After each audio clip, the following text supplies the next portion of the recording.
Hi, everybody. Welcome to this live stream, live at 5 on a Wednesday. Thank you so much for joining me wherever you happen to be watching. If it's X, YouTube, Rumble, welcome, welcome. I have a really special guest. She's like my dream guest. And, I always have a little mini heart attack when I don't see the guest, but she's here. She is there. So we are ready to start. So thank you for joining us. I just want to tell you a little bit, if you don't know who I am, if you're new to my channel, I was a newscast director for Global News, and I worked there for about 20 years. And in 2021, when all the COVID nonsense, 2020, I think most of you know my story, that I kept speaking up. I kept asking about hydroxychloroquine, ivermectin. I kept talking about all the things that we weren't allowed to talk about. I didn't know if I was completely right, but at least I thought we should be reporting this. And all that did was end up getting me fired. Well, now, lo and behold, now Global News has come up with this 3-part series that they've recently done. Here's a picture of Donna talking about it. Mostly the angle of this story is sort of like, look over here at the vaccine injury support program and how awful they are and how they're not doing their job. Look over here. They are not saying, look at us and what we did to the public and all the fear mongering we did that got people in that position in the first place. And when I brought that up, I got fired. So I am hella pissed off at them. I mean, I think it's good that they're talking about this because it legitimizes kind of what has happened. But in a way, they're getting you to focus on one part of the story instead of focusing on all the abuse that they put the public through.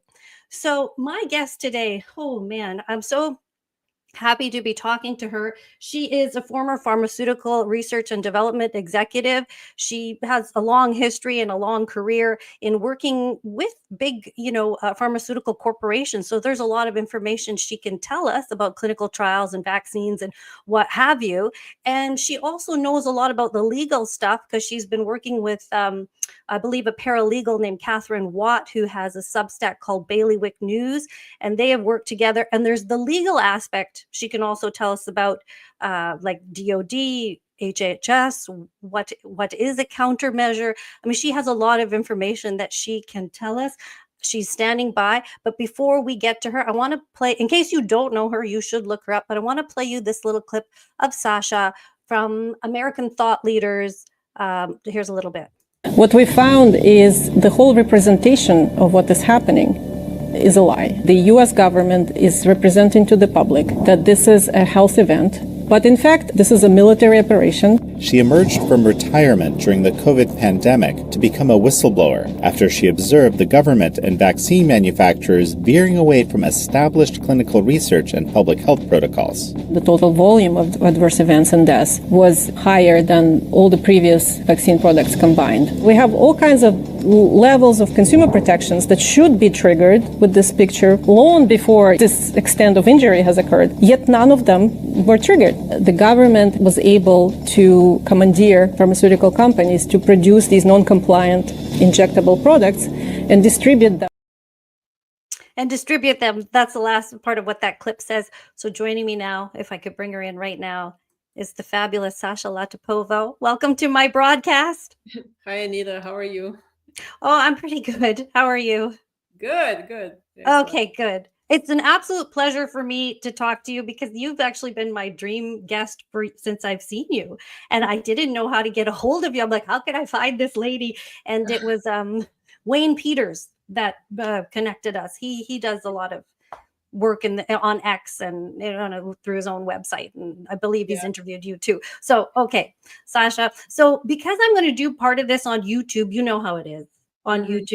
I might have to use props. I might have to speak in euphemisms, I might have to dance around. Yeah, coded language and all that stuff. Can I ask you then, because we're on YouTube right now, the easy stuff, no, I don't even know if this is easy, but I just have some questions if you don't mind. Okay, sure. Yeah. Okay. One question. I don't even I upload automatically whatever YouTube takes, but I'm sure it hides it. So I don't use YouTube very much. I know. I heard you talk about it. I heard you even say, if the platform doesn't want me, then Yeah, well, I'm not going to self-censor. to please them. So, okay. Oh my goodness, 100%. Because, but if I'm because I have some followers on YouTube because I started doing political broadcasts. So once I started doing politics, YouTube allowed me. But when I first got fired and talked about, I interviewed Dr. Paul Alexander, I interviewed Dr. Makis, do you think those videos saw the light of day on YouTube? No. No, and then No. and then I gave up, but now YouTube has said, okay, come on back. So I do feel like a slave. I do, but I will, but because I have here. Okay, so here's one question that so many people in the freedom movement sort of ask me, and I say freedom movement for lack of a better term. I think it's a fine term. When COVID happened, everybody asks me what happened to the flu. Where did it go? This is a question I get all the time. Do you believe that that there was COVID, or do you think it was just the flu? Well, yeah, this may get you banned. Oh no. Okay. Dance around. Okay. All right. Okay. Yeah, let her rip. So I can tell you this. So there was a lot of miscategorization of seasonal influenza-like illness, which may or may not be viral in nature. I don't believe it is viral in nature. I have an explanation of what it might be. But so there is definitely, we have historical seasonal influenza-like illness and pneumonia, and it typically affects older people and very small children.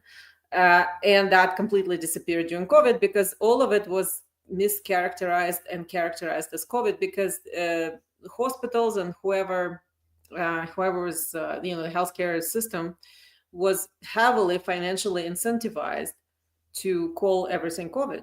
Because, for example, a flu admission to the hospital for flu in the US, I don't know about Canada, but in the US, it pays around $5,000. They have a fixed all-inclusive charge.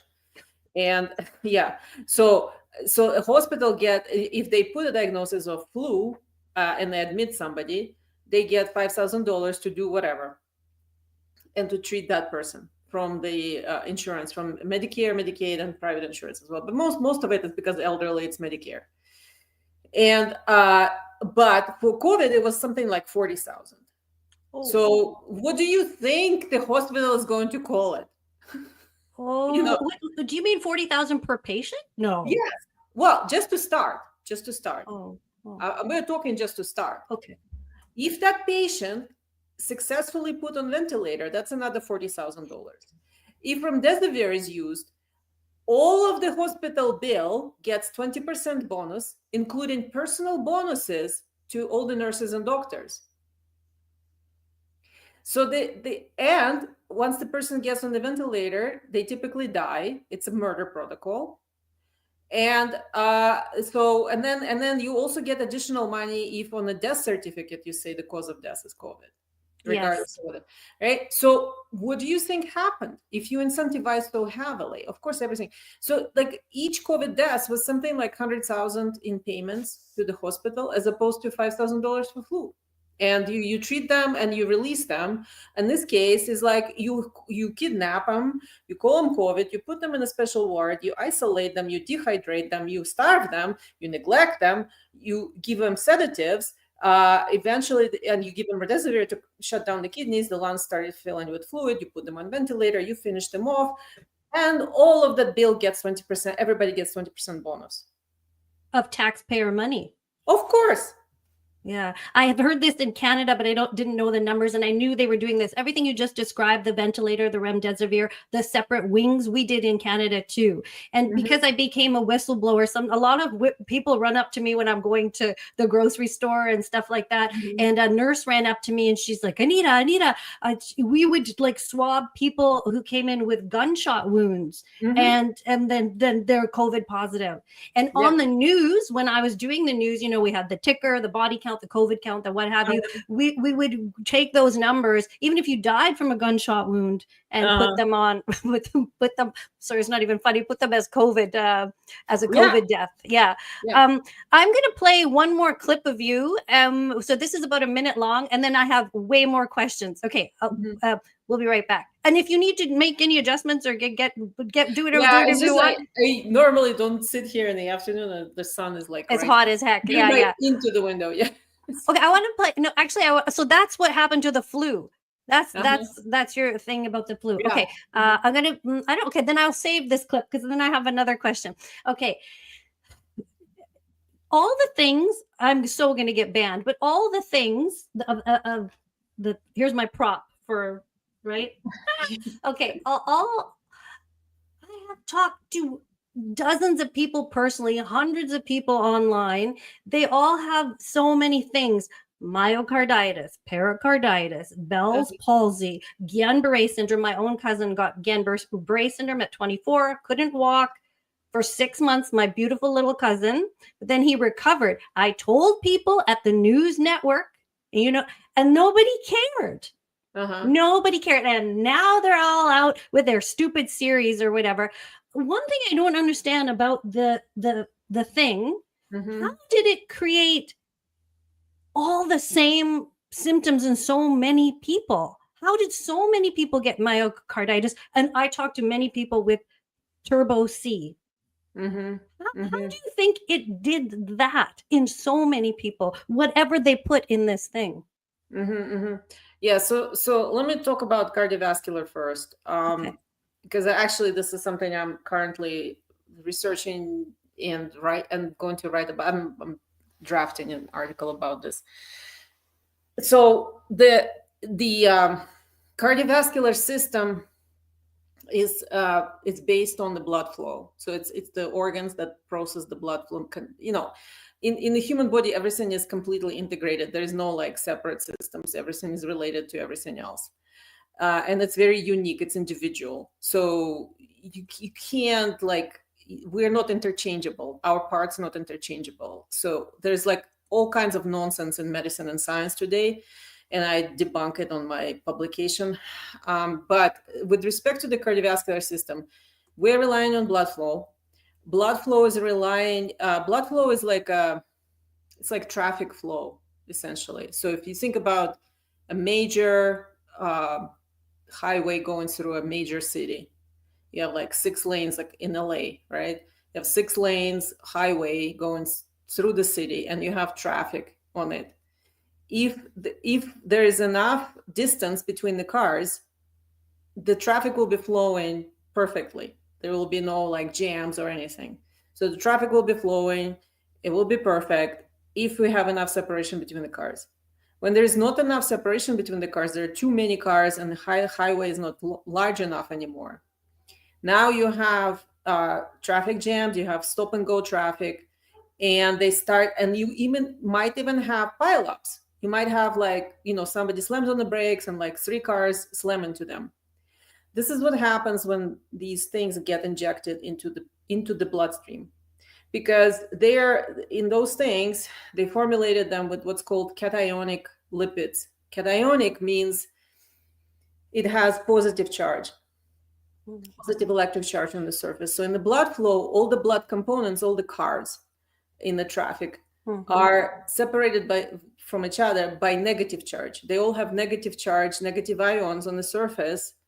And it's the red blood cells and the white blood cells and other cells and like things that are floating through, they all have negative charges, and that keeps them separate, and it keeps everything flowing. When you introduce these cationic lipids, it's like throwing toaster into a bathtub. Okay?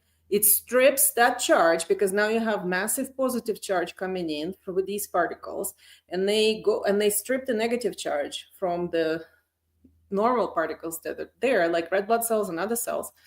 And that's why we see immediate, there were even videos, people doing it, taking a drop of blood on the slide and putting a drop of thing on it and showing what happens. It immediately starts clumping and like where there was like normal cells, now they all clump together. It's like the immediate reaction, just like, as I said, it's like throwing toaster into a bathtub. And the charges is now stripped, and what's called zeta potential is collapsed. So your blood flow now starts sludging. It becomes sludge. It becomes like pieces, right? And that is the beginning of thrombosis. And then if that continues, and then many people have seen that the expression of the thing lasts years now. So not in everybody, but in some people, this last year for years. And if that continues for years, your system depletes itself from all sorts of defenses, and it starts creating clots, various clots. There are blood clots, but there are also non-blood clots. There are fibrin clots, which are like white, rubbery kind of things. Yeah. Sorry. Which they're pulling out of people in the embalmers, right? Yeah. You've seen that. I've seen that. We've had people testify at the citizens ceremony about that. Yeah. So that is fascinating what you're saying about the toaster. That makes sense. Toaster in the bathtub. And what it does. So that's why this thing is causing these pericarditis, myocarditis. Pericarditis, because these things attack. So you have now clots, and you have, it just depends on where they go, which organs. But heart is obviously, everything passes through the heart, you know. Yeah. And so the heart becomes a target, and so is another major target is the liver, because the liver is the organ that detoxifies everything. So it's responsible. It's like a huge factory that takes out all the byproducts and toxins out from your body, and these lipids, they're particularly attracted to the liver. So the liver is one of the organs that is hit the most by them. So liver, ovaries in the women, testes in men, lungs. And lungs, and then all other organs. It's been found in all organs. So if we see a lot of people now with like blood clots in the eyes, so it can cause retinal damage. It can cause blindness. It can cause clots in the retina, which is very, very dangerous. And then regarding the Turbo C, there are numerous mechanisms built into that product, and it's by design. So both me and Dr. Mike Eden, who was he was very outspoken, he's also former senior executive in Pfizer. Yes, respiratory or something. Dr. Michael Eden, respiratory and allergy. He was chief science officer. It's a huge, important position at Pfizer. And anyway, so he's been talking about that the design of the product is clearly indicates that it was intentional, because nobody in their right mind would design something like this and then push it on everyone, including pregnant women and children. It's as monsters. Like when I saw it, my hair stood up. I was like, I can't believe nobody's talking. Then I saw Mike, and I'm like, oh, at least one other person is talking. Okay. I saw him in 2021, and of course, nobody else that I worked with had ever seen him. It's like, it's not hard to find. Why don't you go search? But they never did search in the news. Okay, more on this. Can I show you what our provincial health officer was saying about the pregnancy? And then we're going to talk a little bit more. But before I do, somewhere in my computer, please ignore the caption on this, but this is our provincial health officer on the left and the federal health officer on the right. So like our Anthony Fauci on the right. And then, sorry, the title says cock-a-doodle-doo. I was going to do a bird flu video, and then I never actually did it. And on the left is our provincial health officer, like my state officer. I put this lady on TV on the left for hours and hours and hours. She has a voice that'll make you want to slit your own wrist, but terrible. She looks like you. I mean, they look like demons, honestly. Like. I can't describe it any other way. They look like demons. And she stood up there, and I cannot tell you how many times I did directed press conferences where I take a button, hit her camera, put her on for hours of her droning on. And this is what she said about pregnancy. Everybody who's pregnant, when your vaccine time comes up, it absolutely is something that you should do. And we do encourage that. There's lots of good data now that supports they are safe. What is the good data? How on earth can you say that? How on earth can those words? I meant to cut that part out. I did stupid thing. I was going to cut that part out that I lifted from a video. Can I continue playing this? I don't even know, because we're on. Damn this. Should I play the rest? I'll just play the rest. Okay. Sure. Everybody who's pregnant, when your vaccine time comes up, it absolutely is something that you should do. And we do encourage that. There's lots of good data now that supports they are safe. What is the good data? How on earth can you say that? How on earth can those words come out of your mouth? That stupid mouth of yours. And effective in pregnancy. And just last week, we had a study that showed that protective antibodies are transmitted through breast milk to the infant as well. So I encourage all pregnant women. I can say unequivocally, these vaccines do not affect fertility, both in women or in boys or in young men. They do not affect fertility. There's no way that they can do that. I've been doing high-risk obstetrics for 43 years. I see a vast number of patients a year, and I've seen death and destruction like I've never seen before. 1,200-fold increases in menstrual abnormalities. And then when we get into pregnancy, we're looking at a substantial increase in miscarriage. Okay.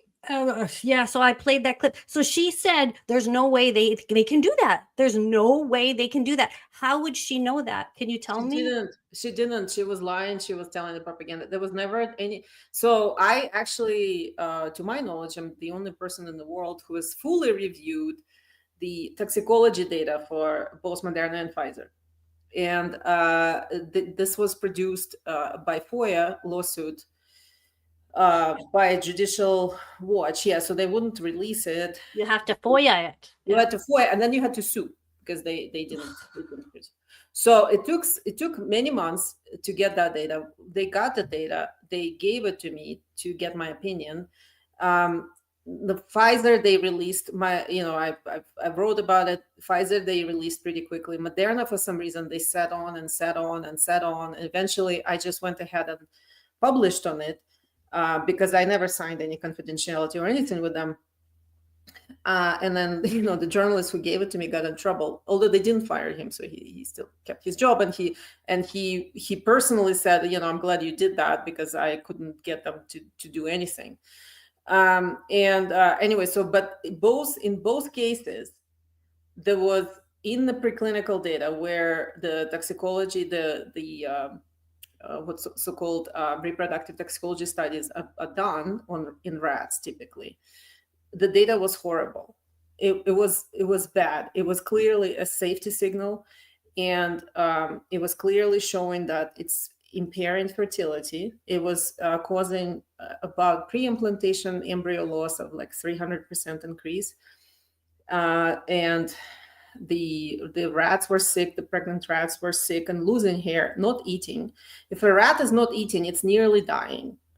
Wow. So and they were losing hair, and there were a lot of fetal abnormalities. In Moderna specifically, they stated, even though in that package that they released, there was only a short paragraph summarizing their own findings, but they never released a full report. They said, we're still working on it, and here's like a short summary. In the short summary, they said, we have statistically significant increase in fetal malformations. So there were malformed ribs in the babies. And it's a severe safety signal for reproductive toxicology. So they said, we have it in statistically significant increase in vaccinated pregnant rats. And then FDA lied on their behalf on the label, saying that there's no fetal malformations with this vaccine. And that stayed on the label for many months. And they were pushing it on pregnant women. Yeah, we had yes, go ahead. Yeah. And so they were pushing it on pregnant women. They stayed on many months. Judicial Watch obtained the data, then sat on it for another 6 months. And then when they started pushing this on approved in babies, approved in children, I said, okay, this is my red line. And I went public with it. Yes, I remember Rochelle Walensky saying there's any time is a good time if you're pregnant, and it doesn't matter any time. Like, I couldn't believe she was saying that. And our nut job, Bonnie Henry and Teresa Tam, the two ladies in the picture, were saying the same thing. And on my news network, they gave it out like a lottery. You remember the jab? So you were special when your time came. And you know what? people were very excited when their time came. Even producers, news producers I worked with, they were, when they're like, I almost feel, I don't know what to feel. I almost feel like sad for them that they were deceived. I once heard you say that it doesn't take too many at the top to deceive everybody.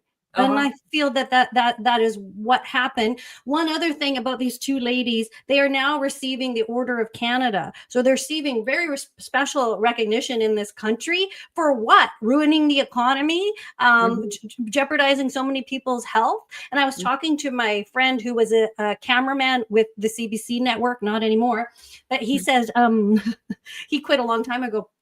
But he said, they're laughing in your face if they're doing this. If they're giving you if they're giving these two women the Order of Canada, and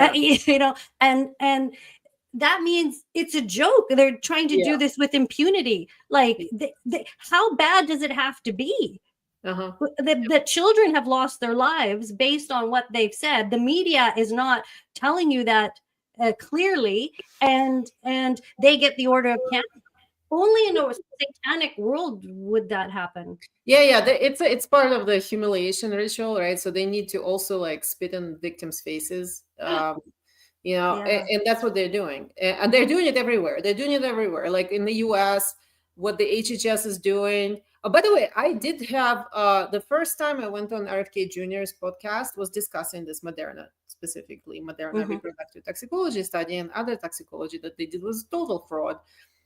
And so we discussed it. I discussed it on his podcast, and I later went on another podcast with him. So he knows all this. And what is HHS doing now?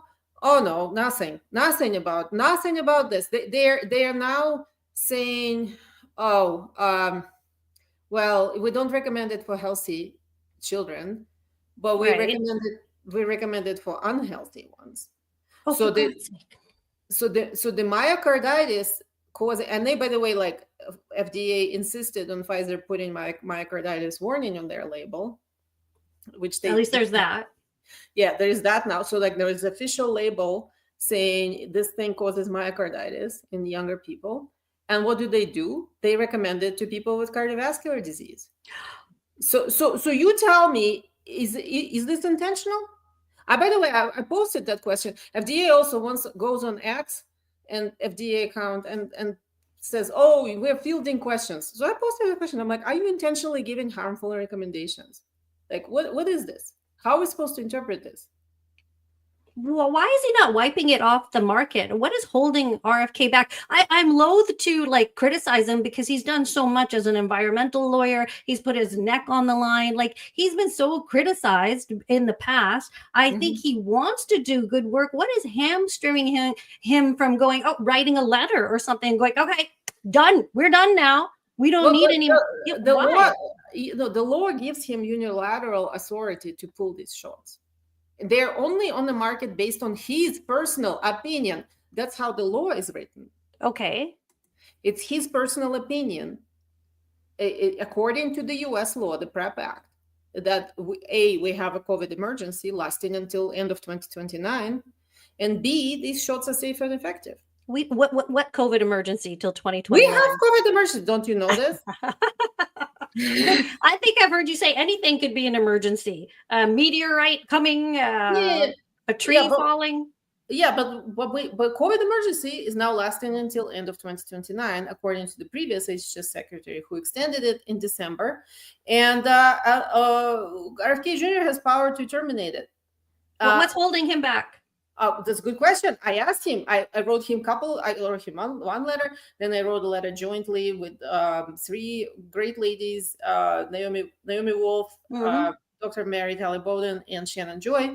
So we four of us got together, wrote the letter again, saying, "Hey, you guys got to start delivering on the campaign promises, right?" And in response, we get, "You're bad girls. You're bad girls club." And you need to shut up and sit down and be in line, and because trust the plan. And we're like, no, we're not going to do that. is it possible he does have a plan that he knows what's going on?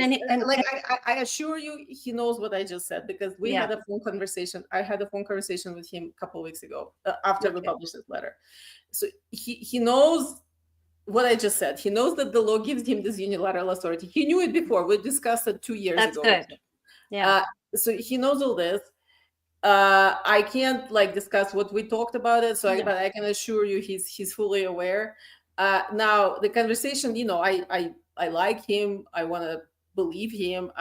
But it gave me not much confidence that things are happening. My personal interpretation, he didn't say that. It's my guess. My guess is Trump is limiting his ability to do anything about this, because Trump is amazing for pharma. Amazing. They love him. They fund him.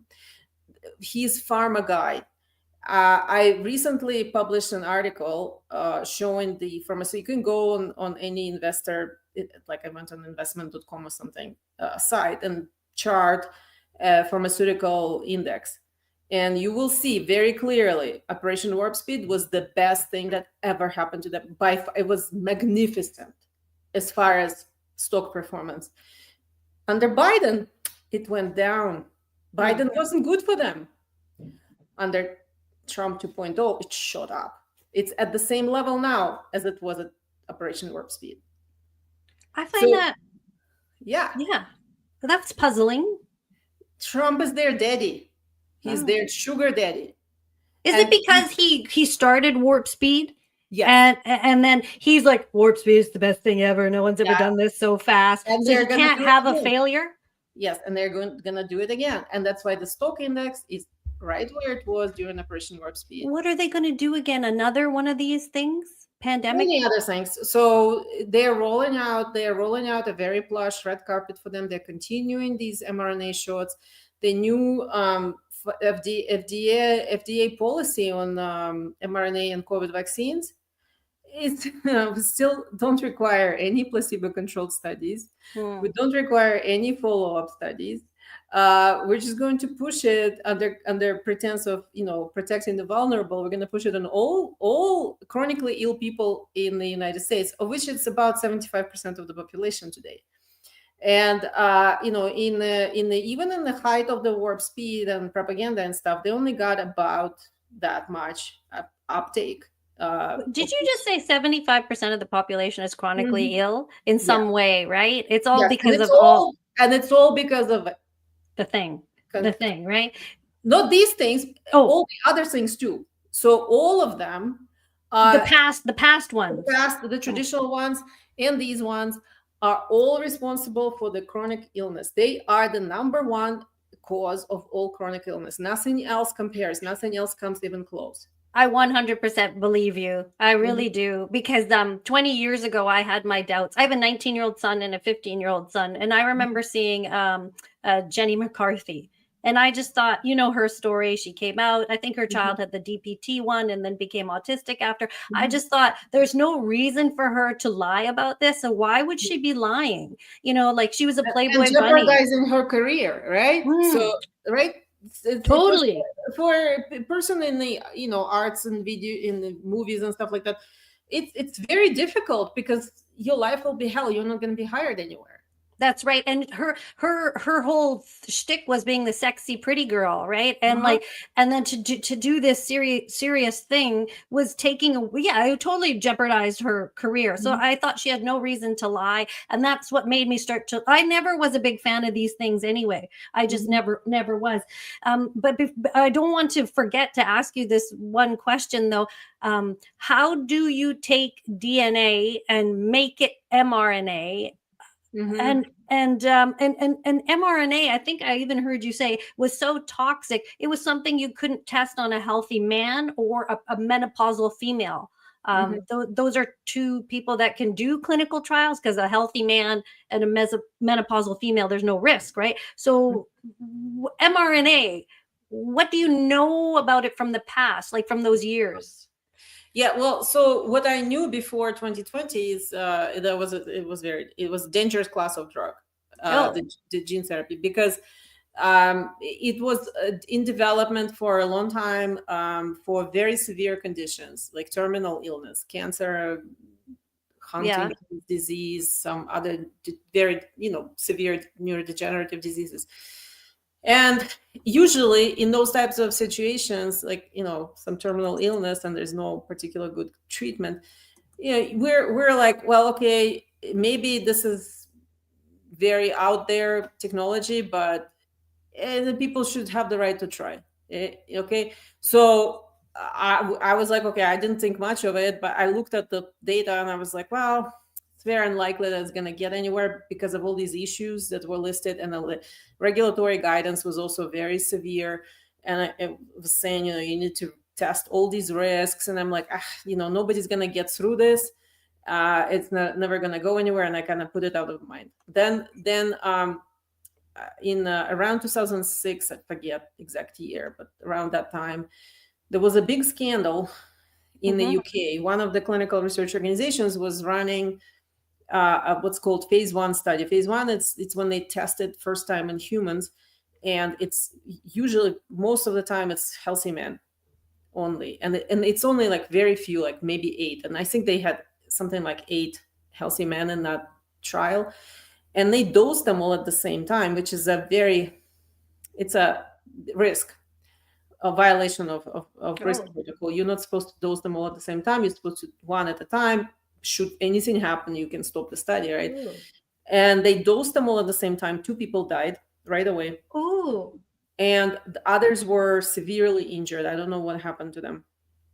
It was a huge scandal. We've never seen anything like this. Because again, like everything is so strict, and we do all the animal studies and we de-risk like hell, and then we even when we go to the first in human studies, if something like this risky, as I said, like there's many other layers of protection that you have.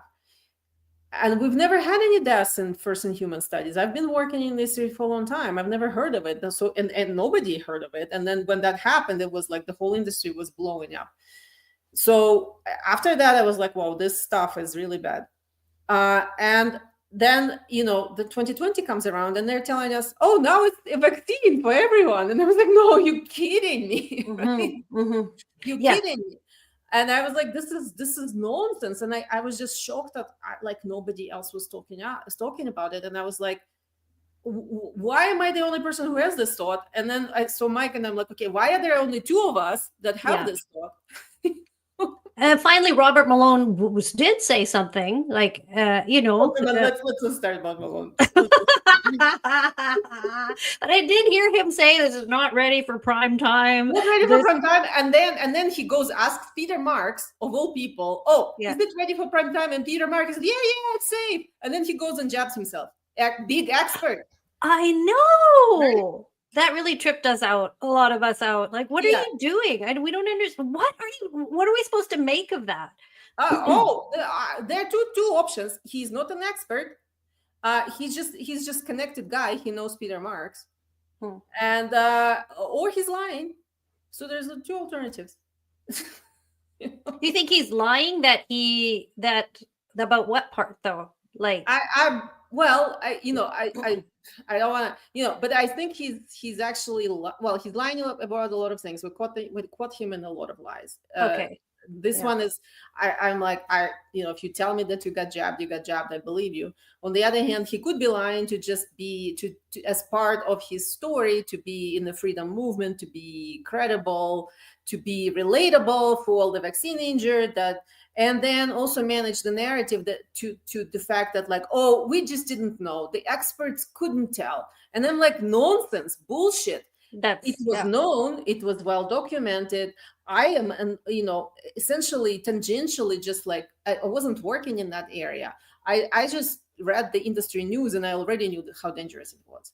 Right. And I knew where to look up the information from the FDA. And if you claim you're an expert, you should know too. And asking Peter Marks is the last thing would be on my mind to do that. Who's Peter Marks again? Peter Marks was at the time, he was director of CBER, part of the FDA that regulates biologics and vaccines. Okay. And now he's out here. He quit, and now they replaced him with Vinay Prasad. Vinay Prasad. Yeah. Who is not much better in my opinion. Oh no, because we expect him to be better because he had a YouTube channel and he was a big advocate. Why do these people get into these systems and they become part of the system anyway? He became part of the system so fast and so much worse than Peter Marks, frankly. Like, I thought Peter Marks was demon. This one is on steroids, like, seriously. These people, I have absolute, I despise them. I can't hate them enough. No, Vinay Prasad. Yes, oh God, because him and his boss Marty Makary, they came up with this policy, with this FDA policy, which is avert eugenics. You can't describe it anything else but avert eugenics, because they're going and saying these people who have cardiovascular disease now need to get the shot that has myocarditis. The people who have neurodegenerative condition need to get the shot that gives them Alzheimer's and dementia and neurodegenerative conditions. And everybody who is like Down syndrome for some reason are the target for this. Why? Just the thoughts go back to Nuremberg. Yes, right? Why? Why? They want to give this to people with Down syndrome? Yes, said? Specifically in the paper that Vinay Prasad and Marty Makary wrote together and published in New England Journal of Medicine, which is FDA policy on new MAHA FDA policy on vaccines, is saying this. It also says all pregnant women, although now they're like kind of like they said that, then CDC said something else, then RFK said something else. So there's a confusion about what happens with pregnant women. And I think CDC just completely removed it from their website. But in the New England Journal of Medicine paper by Makary and Prasad, it says all pregnant women. Oh my God, I'm shocked. And if the news doesn't get this out and tell the people, like, as if they do, then people don't know what the heck. Because when this mRNA came out and nobody even questioned the thing. Everybody just thought it's a vaccine, so line up and take it, or you can't go to the restaurant, you can't get on a plane, you need your vaccine passport, so go get it. Nobody even, people barely even knew what they took. Because sometimes I'm like, what did you take? And they're like, I don't know, whatever they gave me. They don't know if it's AstraZeneca, blah, da, da, da, da, da. AstraZeneneca was the DNA one that caused the blood clots. I've interviewed a guy almost died from the blood clots of taking them. I'm sure you've heard this 1,000 times. So how do you take this DNA and make it mRNA? What do they do? Yeah. So especially people need to understand, when we say in relation to these things, when we say DNA and RNA, it has nothing to do with what is claimed to be human DNA and RNA. Nothing. Think of it as like your car has rubber tires today, right? Those rubber tires don't come from the rubber tree. At some point in the past, they came from the rubber tree. That was the only source of rubber, was rubber tree. And today, they're all synthetic rubber, has nothing to do with the tree, but we still call them rubber. So that's the DNA and RNA that's in those things. It's the synthetic molecules, chemicals that these scientists I make fun of call DNA and RNA. It has nothing to do with humans. They're not getting it from humans, the DNA? No. It's synthetically made. So it's a synthetic chemical molecule, which they throw into, so they make this DNA synthetic chemical molecule using synthetic chemistry methods, and they throw it into a vat of E. coli. E. coli is literally shit. Those are the bacteria that make feces. So there's a big vat of this beautiful, beautiful bacteria called E. coli. They throw these pieces of synthetic material.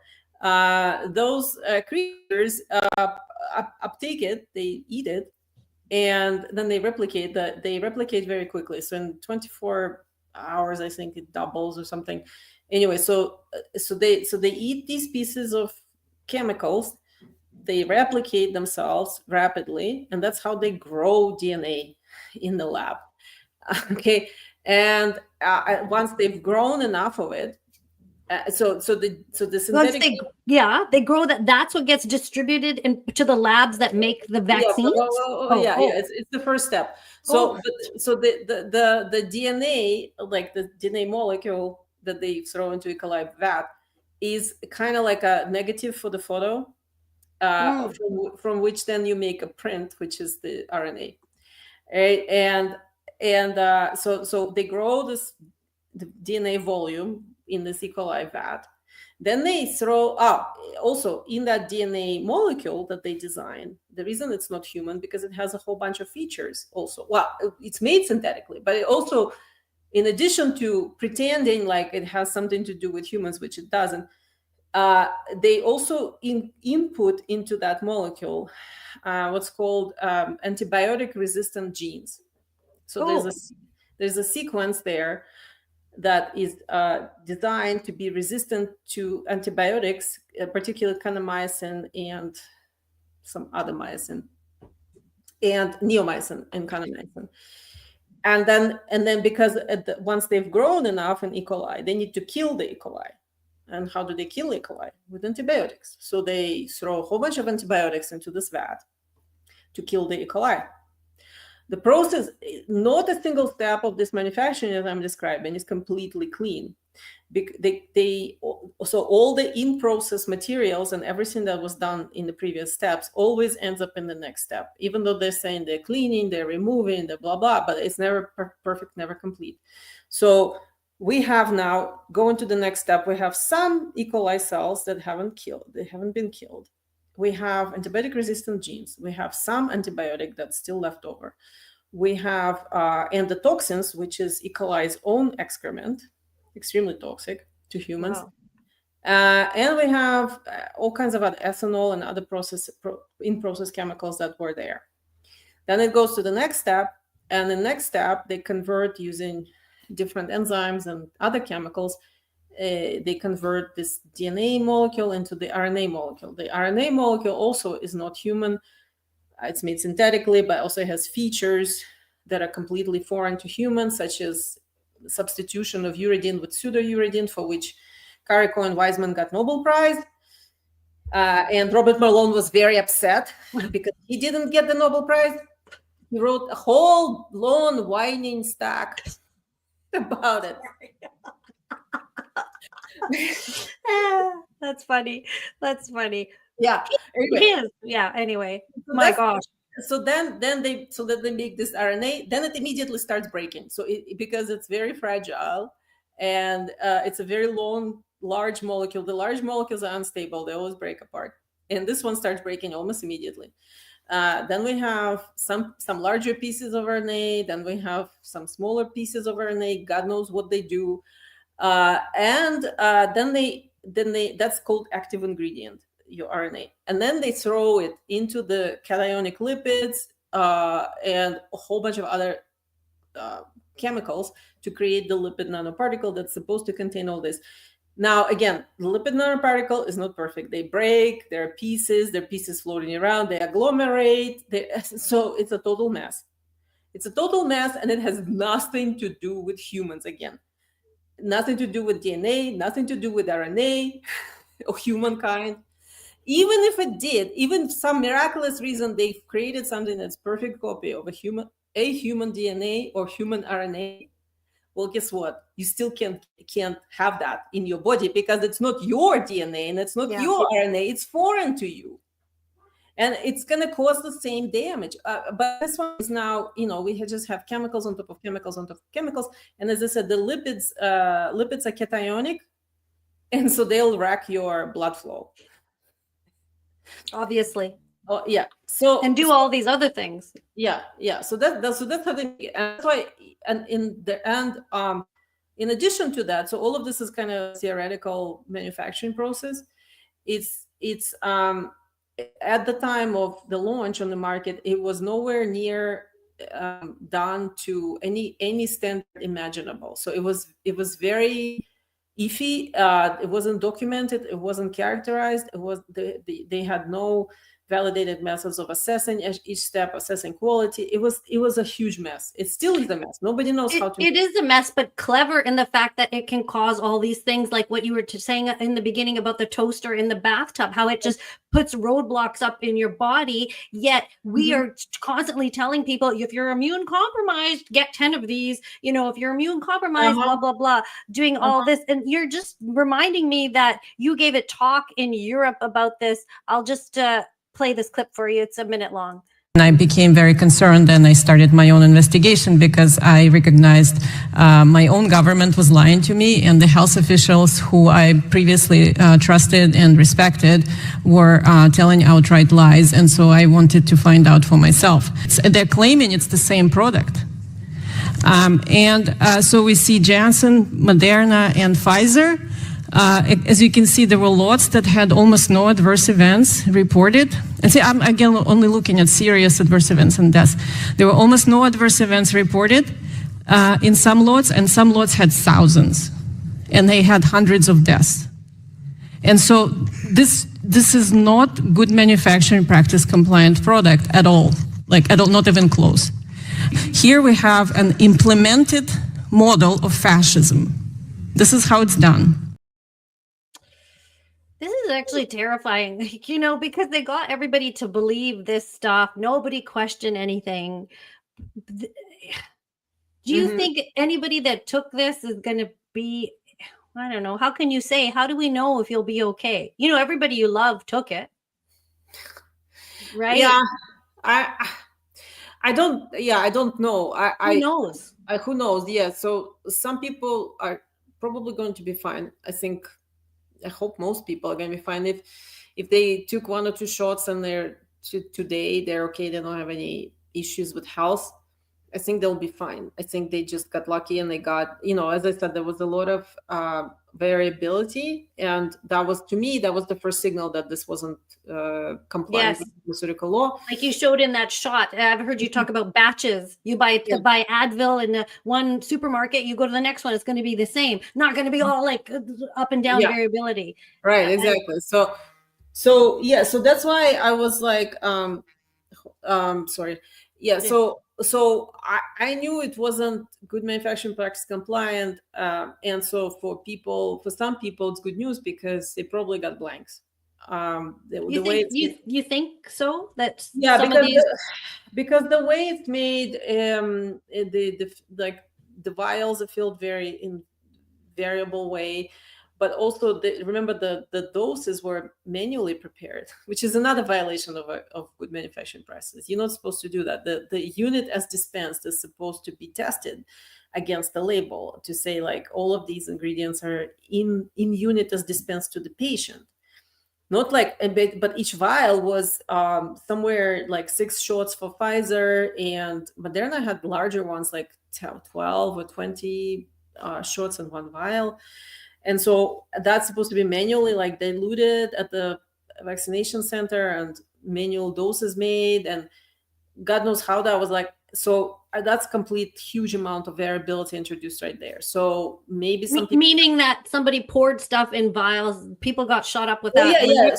So right. all these vials were distributed, and they were labeled 5 or 6 doses per vial. So you had to, and then they give you instructions to the vaccinator. Oh, you need to add this much saline, and then you need to gently shake it and not shake it very hard, and then prepare each dose by hand at the vaccination center, which includes pharmacies and grocery stores and all these clinics and the drive-through clinics, parking lots, stadiums, like schools, God knows what. So. And who's the training? How are these people trained? Nobody was mixing. Yeah, no one was trained.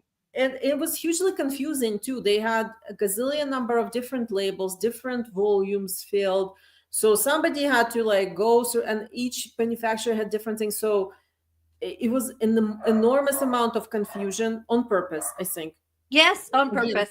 Hide all this damage and then have a deniable story to say, oh no, they just screwed up at the site. And so anyway, so that introduces so much more variability that my thinking is some people probably got lucky because something got over diluted, or they had like remained there in the Okay. vial and it went, so maybe there was some blanks. Okay. But some people, some effects are very long term, as we know. Like people are expressing these things for years. People in wheelchairs, people that lost everything, blood clots, or people who are sick every 2 weeks. Even your regular healthy people are coming down with colds, and the colds are knocking them out totally. So there's no doubt. Please, people, you must understand now that this was a complete fraud put upon you for whatever reason. And whatever reason it is, we can't make sense of. I have young people ask me, what do you mean? Like, are they trying to kill us? And I'm like, it looks that way, but I can't tell you why. And I can't even tell you who. I don't even think, we don't even know the name of the people trying to do this. I don't think this is a mistake. Like, we have people say Klaus Schwab, blah, blah, blah. The people, we don't even know what the hell is going on or what's going on. And never in our life did we ever think that we would be manipulated and tricked this way. Because why would the government do this? Why would our public health officer tell us this and lie? Well, you know what? We can't explain it, but she did. I still can't explain it, but she did. And I can't forget, and this might be totally off topic, but do you believe this whole leak story that it's leaked out? The lab leak is no. Yeah. So okay, so but the fact that they switched the story, right, it tells you that they were lying. They switched the story. You mean when they switched it to say it originated in the States, the Chapel Hill, the university? Right. Well, they didn't even go that far. But like, you remember, first few years it was naturally evolved virus from wet market, and if you suggested anything else, you would get banned immediately. Right. I got so abused at work when I was just like, don't you think we should look into this? People were willing to say that it was wet market when that lab was so close. But then, so you don't think, where do you think this came from? So I, it originated in Fort Detrick. Okay. Fort Detrick. I'm pretty sure. But which maybe you could tell people what that was, a military base. It's the U.S. Army bioweapons lab, Fort Detrick, Maryland, and it's been continuously operating, making bioweapons since 1943. Now, it's probably the world's oldest continuously operating bioweapons manufacturing place. Now, so the first story, they were lying. They were lying about the wet market. They were lying about the natural evolution, that it's evolved virus and it jumped to humans, blah, blah, blah. That was a lie. They were censoring it very heavily. It was propaganda. Then, recently, Trump put up this website saying, now we're telling you the truth. It's lab leak. Okay. It's from Wuhan, bad China. Now, it's not from Wuhan. Wuhan did some experiments for them, and NIH paid them money. So, Wuhan can only be blamed for, they got a contract from NIH, and they fulfilled the contract. That's it. So we can't say, it was a leak from there. No, it's not Peter a leak. Daszak story. Peter Daszak, that whole story. Peter Daszak. That's another diversionary thing. So, but Okay. let's not get into that. But anyway, but there was no bioengineered virus. Nothing can be engineered like they're claiming. Okay, so they want that narrative to say, well, yeah, we lied a little bit, but it was justified because it was a very dangerous bioengineered gain-of-function virus, and it's national security, and so we had to go and implement all these measures. So that's how these people are protecting themselves. But there is no such thing as gain-of-function virus. Again, you can synthesize all kinds of molecules in the lab, in the science lab. You can you can design this gain-of-function thing on the computer, and you can attempt to synthesize it using similar methodology as I described with the DNA and 2RNA. And, in the lab, you might create something and you might say, oh yeah, I made this virus, but they've never been able to infect anyone with this. So much less transmit it from human to human or animal to animal. Even when they have animals in the cage together, nothing transmits. The way they pretend that they transmit viruses in animal studies is by injecting animals, often injecting into the heart, into the brain. So by injection, which so if I made a gain-of-function virus and I infected a bunch of mice with it by injecting them and then killing them, and I claim it's 100% lethal, and now I claim it's going to cause a pandemic. Well, how is it exactly it's going to cause a pandemic? If you've injected all your mice to show transmission, it doesn't transmit. So nothing can leak. You can open the door of the lab wide open and nothing walks out. Yes. You can't. It doesn't have legs and it doesn't transmit. Oh, they sometimes said it was on the hands of somebody with their rubber gloves or something. Even with No. hands and stuff, But nothing transmits. Nothing can transmit. But before the vaccine, people were sick with something. Right. What was that? So they do that. And I was sick too in 22. Yeah. So I know with classical symptoms, very profound loss of taste and smell. So to me, it said immediately when I had it, it was like, it's a poisoning. Okay, it's a neurological poisoning. So they use some sort of neurotoxin.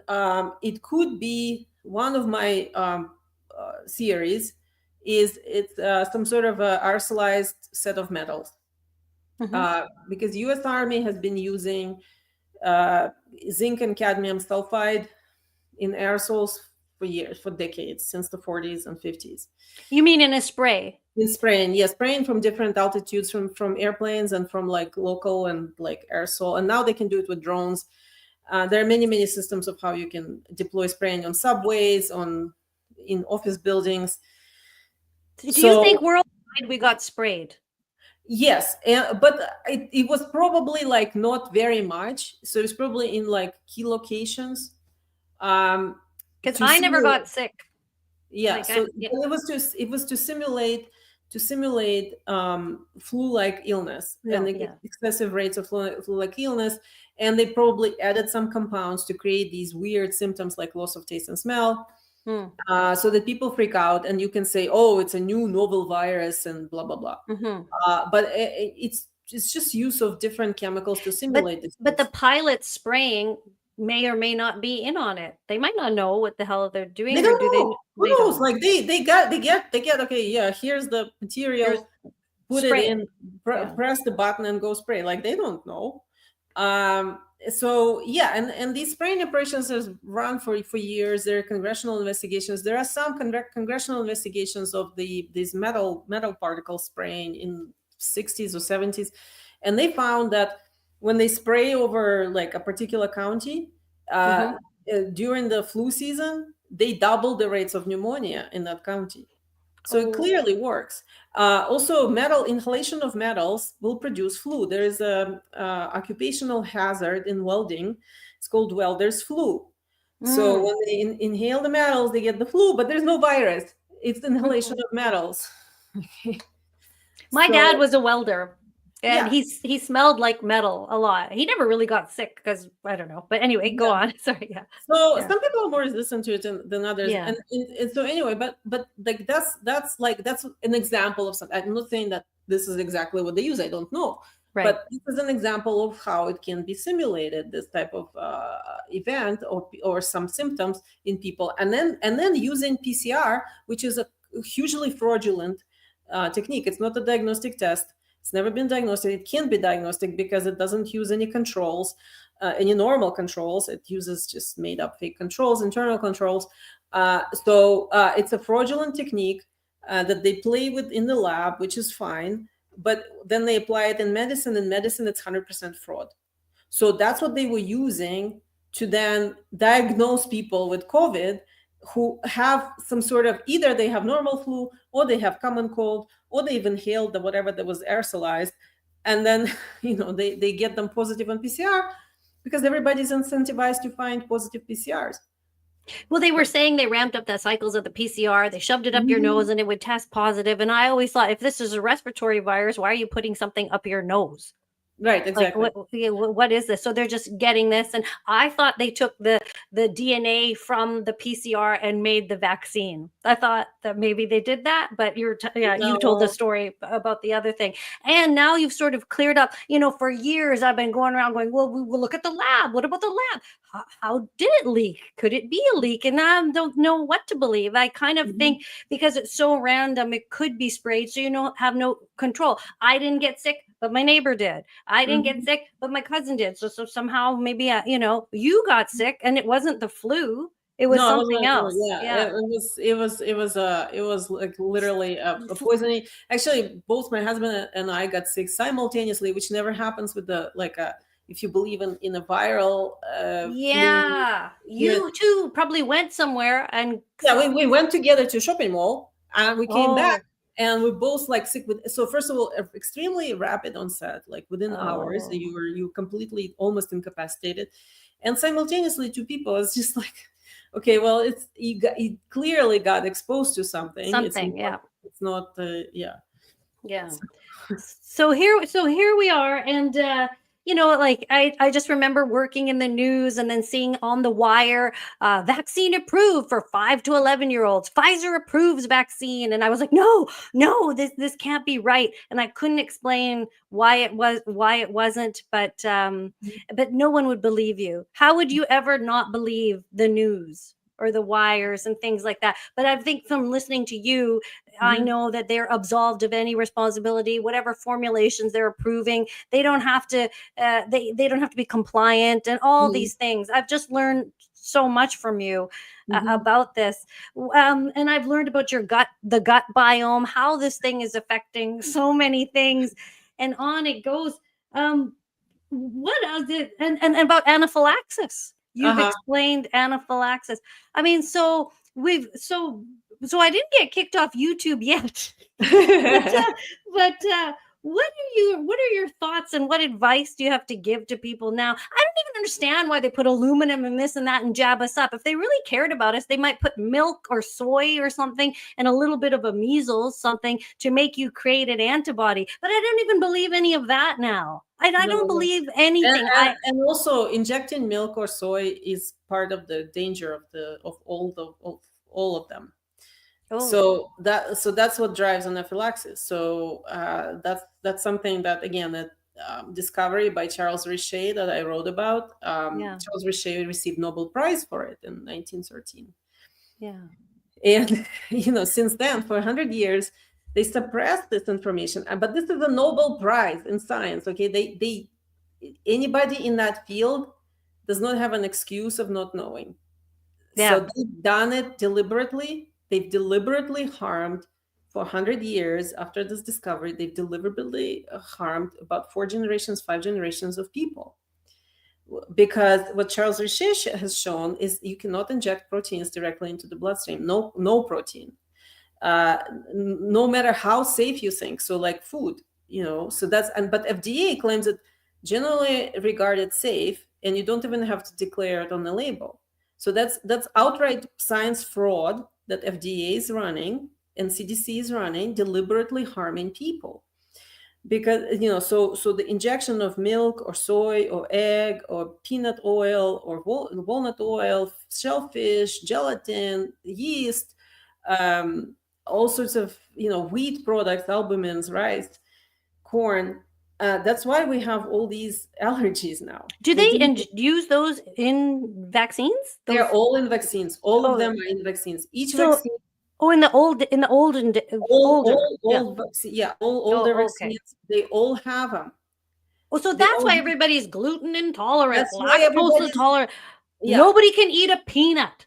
Yes. You cannot give a peanut butter sandwich to your kids at school. They get thrown out of school and they have to eat their lunch outside. And I didn't care. I still gave them the sandwiches or whatever. Yeah. But now you really can't, because then the kids have the EpiPen in the school. So this is all slowly killing us. Is the thing that we think is protecting everybody is the thing that's causing our demise. Causing people's demise. And this is what I've called the most ingenious type of poisoning, is when They inject something that makes you allergic to your normal environment. Yeah, exactly. So this is what they've done. And it's not just that it's an allergy and you have to be careful and avoid that food.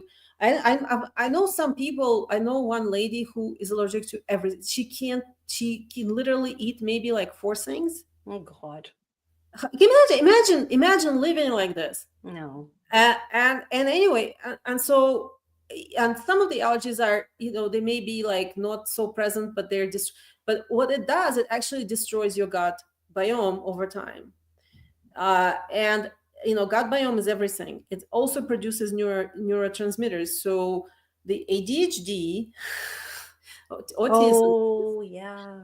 all the psychiatric problems, I am fairly certain like these transgender things are also related. It's a mental illness that's related to this. Or it could be like a complex reaction for a teenager for years that they don't feel right. They feel, I know that these things cause anxiety. So they feel anxious. They don't feel right. They feel all kinds of like psychiatric abnormalities that they maybe not like very overt, but like their life is hell. And after a while, somebody comes in and says, oh, it's because you were like mentally a boy, but you were born with like wrong sexual. And so they give them a story and they're like, oh, maybe that's that. Maybe it's because they're looking for an out somehow, right? Oh yeah. And so that's how all of this is related. All of this is related to this poisoning of children that they now jab with like 70 to 90 shots. Each one of them can anaphylactize you to something in those things, and there's thousands of things in those things. And you were playing Russian roulette 90 times, you're guaranteed to win. So if you follow the CDC schedule and Robert Malone's ACIP recommendations, you're guaranteed to have dead or disabled child. Guaranteed. You will win that Russian roulette. Yes, if you keep doing this, if you keep going with this thing. Mm-hmm. When I had my kids, I was like, I'm not doing this. I am not doing this, right? Good for you, because I followed the recommendations and I ended up with a disabled child. What? Yeah, my daughter is injured and it's for life. Is she okay or? She got better. What happened? It was very bad. It was very bad when she was like 9, 10. Autism or something? No, not autism, thank God. But we can't even describe what it was. She couldn't get out of bed for several months. Oh, yeah. She had severe migraines with nausea. She didn't communicate. She was like lethargic. She wasn't growing. She was losing weight. She was maybe 80 pounds. I thought she was gonna die. She was transparent. I was like, this is it. She eventually got better now on very restrictive diet. Oh. And this was post some sort of jab or yeah. And it could have been a jab that you gave at 3 or 18 months. Yeah. And then years later. And they give multiple at the same time. So I know. For the same reason, right? Because they don't want you to know. And yeah, but now she's 20 and like she's functioning. She can do some freelance work, but she can't have a full-time job with this condition. So anyway, that's how it is. Like if you follow their schedule, you will have that. And I'm lucky. My child is alive and it doesn't have she doesn't have autism. She's normal mentally. Right. She's physical. Okay. But many people are not as lucky as I am. So I consider myself lucky. Yes. You are lucky. I mean, she just gets more tired. At least you have her with you still. Yes. Some people weren't so lucky. And to be honest, my children don't believe me. They think I'm crazy. Because my kids, my dad or my husband and I don't get along over this, right? And he thinks I'm nuts. And so it makes the children very confused, right? Because he's very, very pro-vax. And I have no rights in this country to prevent my child from getting anything. They can go get as many as they want, and I cannot say anything, even if they're minors. And they don't believe me, and that's sad too. But when I was growing up, I'm probably one of the least vaccinated people I know, and I've, knock on wood, been healthy. I did get whenever I did get a shot, I got eczema all over my face and in my elbows. That was my reaction. My son gets eczema too.